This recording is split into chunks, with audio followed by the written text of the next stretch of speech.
Hello दोस्तों, जैसा कि देख पा रहे हैं आज मेरे पास T V S Apache RTR 164 भी और अपाची RTR 162 भी नॉर्मल गाड़ी है। ये ABS है, यहाँ पे आपको दिख पा रहा होगा ABS, और इसके ABS के रिंग लगे हुए हैं। यहाँ पे देख पा रहे हैं ये ABS है और ये नॉन ABS गाड़ी है।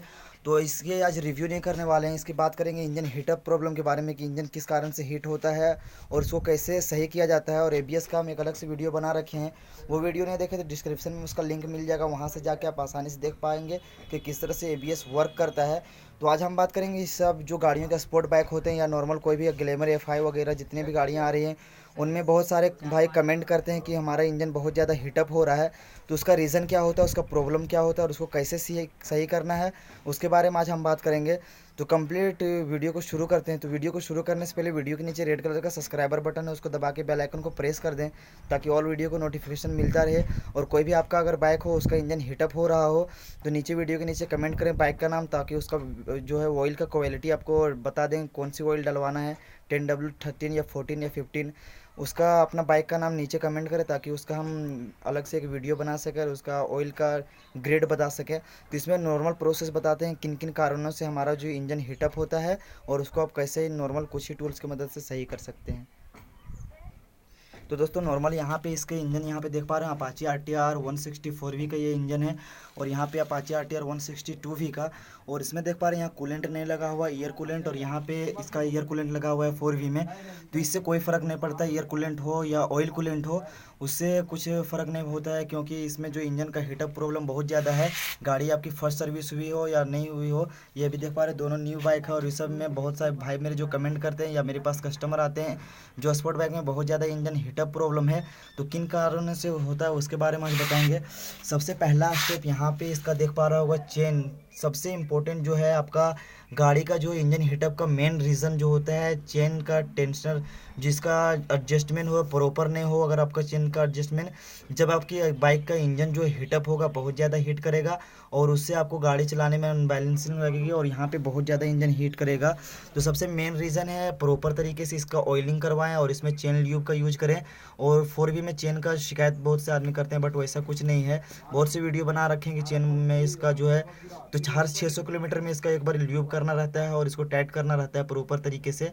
इसमें चेन में शिकायत नहीं है, इसमें इसका प्रॉपर तरीके से ल्यूब करना रहता है। और ये अगर आपका ज़्यादा टाइट रहे चेन, अगर इतना लूज ना पड़े, अगर ज़्यादा टाइट रहे, तो उससे आपका इंजन हीटअप प्रॉब्लम रहता है। और दूसरी प्रॉब्लम बात करें तो यहाँ पे देख पा रहे हैं इसका ब्रेक पेडल। तो बहुत से इसके जो यूजर हैं, इसके राइडर हैं, वो इस तरह से ब्रेक को प्रेस करके चलाते हैं, जिससे इंजन बहुत ज़्यादा हीट होता है। इस तरह से देख पा रहे हैं, जब आपको ज़रूरत पड़े या डिस्क हो या ड्रम ब्रेक कोई भी हो, इस तरह से ब्रेक को प्रेस करके यूज नहीं करना है। अगर ब्रेक को हम प्रेस करके चलाते हैं तो उससे क्या होता है, हमारा यहाँ पे दिख पा रहा होगा डिस्क लगा हुआ है, इधर से आपको आसानी से दिख पा रहा होगा, यहाँ पे इसका डिस्क का प्लेट लगा हुआ है, जिससे अगर हम ब्रेक प्रेस करके चलते हैं तो ये हमारा ब्रेक का प्लेट और पैड दोनों साथ खींचता है, और उससे हमारा जो है व्हील जाम रोटेट होता है, जाम घूमता है, और उससे हमारा इंजन हीटअप होता है, बहुत ज़्यादा हीट होता है। तो आपको बाइक जब भी रन करना हो तो ब्रेक के ऊपर प्रेस करके ना चलें। और अब ऐसी फ्यूचर आ गई है गाड़ी में, अगर आप ब्रेक बैक लाइट आपका डायरेक्ट रहता है, उससे आपकी बैटरी चार्ज नहीं होती है। विक्टर वगैरह में अगर ब्रेक दबा के चलाइएगा तो आपकी बैटरी चार्ज नहीं होगी अगर बैक लाइट का दोनों पॉइंट जलता है।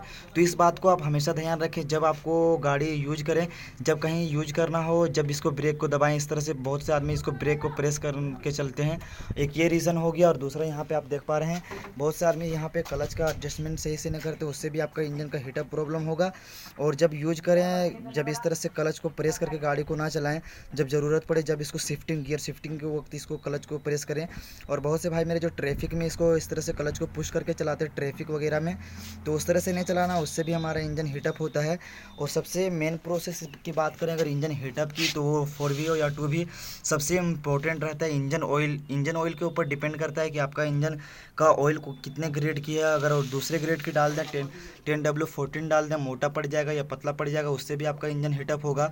तो इन सारे प्रोसेस को आप यूज करके इंजन को कूल रख सकते हैं। जो बेटर इसका सबसे इम्पोर्टेंट है, आप सर्विस बुक में चेक करें कौन सा आपका ऑयल डालना है, वही ऑयल डलवाएं, दूसरा आफ्टर मार्केट से ऑयल ना डलवाएं, ताकि आपका इंजन हीटअप ना हो। और एक ये रीज़न ये भी है, यहाँ पे देख पा रहे हैं इसमें इंजन के ब्लॉक वगैरह में हेड में कट सा बना हुआ है। तो ये कट हमारे ईयर को प्रोग्रेस करने के लिए रहता है, ईयर यहाँ से जाता है, इधर से ईयर लेने के लिए है। तो ये सब भी अभी अगर डस्ट भर जाए तो इधर से ईयर नहीं जाता है, इन सब में अटैच होकर ईयर इधर से वापस आ जाता है। इसलिए इस सब चीज़ को भी क्लीन करके रखें ताकि प्रॉपर तरीके से हमारा इंजन में ईयर वगैरह कंप्लीट मिलता रहे और इंजन हमारा हीटअप ना हो। सबसे इंपॉर्टेंट चेन और ब्रेक का एडजस्टमेंट प्रॉपर तरीके से रखें। और कोई भी आपकी अगर बाइक है, ग्लैमर वगैरह, एफ आई वगैरह कोई भी बाइक है, तो उसके वीडियो के नीचे कमेंट करें, उसका हम ऑयल का ग्रेड बता देंगे।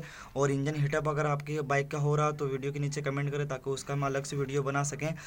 और कोई भी बाइक डिटेल वीडियो चाहिए तो वीडियो के नीचे कमेंट करें। और वीडियो अच्छा लगे तो वीडियो को लाइक कीजिए, वीडियो को शेयर कीजिए और मेरे चैनल को ज़रूर से ज़रूर सब्सक्राइब कीजिए। फिर मिलते हैं नेक्स्ट वीडियो में। Thanks for watching.